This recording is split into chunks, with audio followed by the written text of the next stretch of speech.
Cluster sampling is a widely used method in research, but it also comes with several disadvantages. Firstly, cluster sampling can introduce bias because the clusters may not be representative of the entire population. For instance, if a study is conducted in schools and the clusters are based on geographical location, the sample may not accurately represent the diversity of the student population.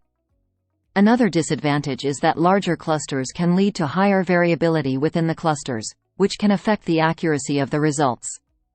For example, if the clusters for a study on obesity are based on neighborhoods, there may be significant variations in obesity rates within each neighborhood.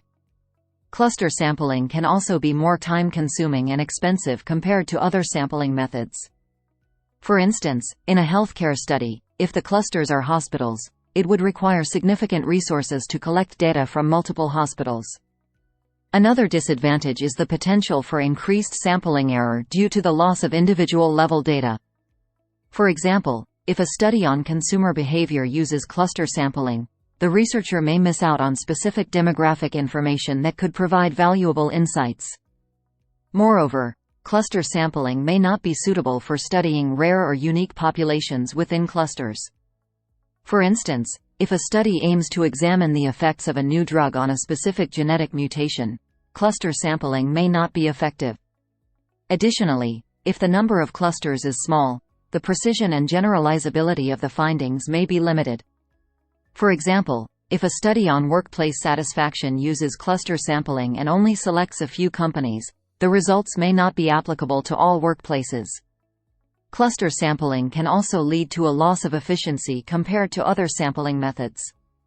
For instance, if the clusters for a study on political opinions are based on states, individual opinions within each state may be ignored. Lastly, cluster sampling may require additional statistical techniques to analyze the data accurately. For example, if the clusters for a study on education are based on schools, statistical techniques like hierarchical modeling may be needed to account for the nested structure of the data. In conclusion, while cluster sampling can be a useful method in research, it is essential to consider its disadvantages in terms of potential bias, increased variability, higher costs, loss of individual-level data, limited applicability, and loss of efficiency. Careful consideration of these factors is crucial for researchers to make informed decisions about the appropriate sampling method for their study.